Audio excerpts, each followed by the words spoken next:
Bonjour à tous, aujourd'hui on va s'intéresser à une forme de piratage un peu différente. Non, on ne va pas parler de machines ou de réseaux. On va s'attaquer à quelque chose de beaucoup plus complexe et finalement plus vulnérable, notre propre esprit. Alors, si on dit hacker, quelle image vient en tête? J'imagine un type un peu cliché, dans une pièce sombre, le visage éclairé seulement par son écran, en train de taper du code à toute vitesse, n'est-ce pas? Eh bien, cette image est complètement dépassée. En réalité, le pirate le plus redoutable, ça pourrait être la personne la plus sympa, la plus serviable que l'on croise dans la rue. Parce que voilà le truc. La plus grande faille de sécurité, elle n'est pas dans le logiciel. Elle est en nous. C'est notre psychologie, nos émotions, nos automatismes. Les attaques les plus dévastatrices, en fait, elles ne reposent pas du tout sur des lignes de code complexes, mais sur la manipulation pure et simple des gens. Et ça porte un nom. L'ingénierie sociale. L'ingénierie sociale, qu'est-ce que c'est concrètement? Eh bien, c'est tout simplement l'art de manipuler quelqu'un pour lui faire faire quelque chose ou lui soutirer des infos confidentielles. Et attention, ce n'est pas juste un petit mensonge par-ci par-là, c'est une vraie discipline avec ses techniques, ses stratégies. Et le plus fou, c'est que bien souvent, l'attaquant n'a même pas besoin d'être face à sa victime. Bon, assez de théorie. On va voir maintenant comment tout ça se met en place dans la vraie vie.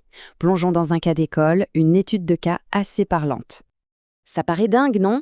Vider un compte en banque avec un simple coup de fil après avoir piqué un sac, et pourtant, c'est une arnaque bien réelle tirée du livre Social Engineering. On y voit des attaquants obtenir le code PIN d'une carte bancaire en quelques minutes à peine. Comment? En jouant sur deux leviers surpuissants, la panique et la confiance. Alors, regardons le mécanisme de plus près.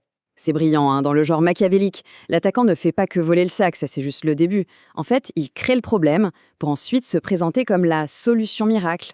La victime, évidemment, est en plein stress, en panique, et c'est là qu'elle baisse sa garde. Et puis, il y a ce coup de fil au prétendu service d'assistance, avec les bruits de bureau en fond, ça c'est la touche qui rend le tout crédible. Du coup, quand on lui demande de taper son code PIN pour vérifier son identité, ça semble être une procédure normale, logique. Sauf que c'est la dernière étape du piège qui se referme. La question c'est, mais comment est-ce que ça peut marcher un truc pareil? Eh bien, ce n'est pas de la magie, ni du hasard, ça repose sur des principes psychologiques très connus, des sortes d'armes d'influence qui exploitent nos réactions les plus instinctives, les plus prévisibles. Le premier de ces principes, c'est la réciprocité. C'est simple, on est quasiment programmé pour se sentir redevable. Si quelqu'un nous fait une faveur, nous offre quelque chose, même un tout petit truc qu'on n'a pas demandé, on ressent quasi immédiatement une sorte de dette, une envie de rendre l'appareil. Et ça, quand on le voit en chiffres, c'est carrément bluffant. Prenez cette étude sur les dons de charité.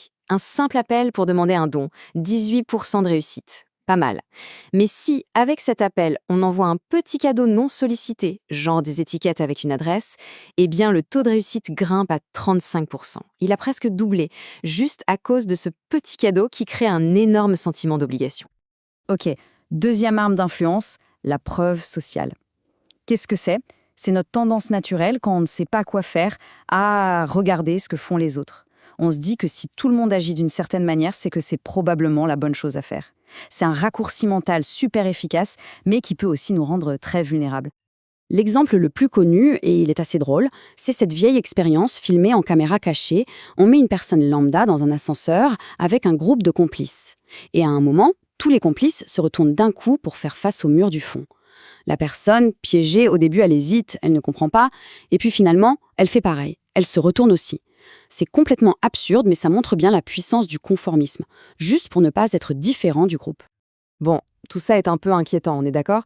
La question maintenant, c'est comment fait-on pour se défendre contre ce genre de manipulation? La réponse, elle n'est pas dans un logiciel ou un antivirus. La solution, elle est humaine. Il faut se construire ce qu'on pourrait appeler un pare-feu humain, c'est-à-dire être plus conscient, plus alerte. Le mot-clé ici, c'est vraiment l'éducation. La première étape, c'est de comprendre que la moindre petite information, même celle qui semble sans importance, peut être utilisée contre nous. Ensuite, il faut apprendre à repérer les drapeaux rouges, les signaux d'alerte. Typiquement, quand on essaye de créer un sentiment d'urgence, de peur, ou au contraire quand on nous flatte un peu trop. Et puis le plus important, et parfois le plus difficile, il faut oser dire non. Un simple « désolé, je ne peux pas communiquer cette information » peut suffire à court-circuiter une attaque. Et bien sûr, la base de la base, garder ses logiciels à jour, ça reste essentiel. Et tout ça nous ramène à cette idée centrale, cette sorte de devise, la sécurité par l'éducation. Parce qu'au final, il n'y a aucun antivirus, aucun pare-feu, aussi sophistiqué soit-il, qui pourra remplacer un esprit critique et bien informé. La meilleure défense contre le hacking humain, c'est de savoir comment il fonctionne.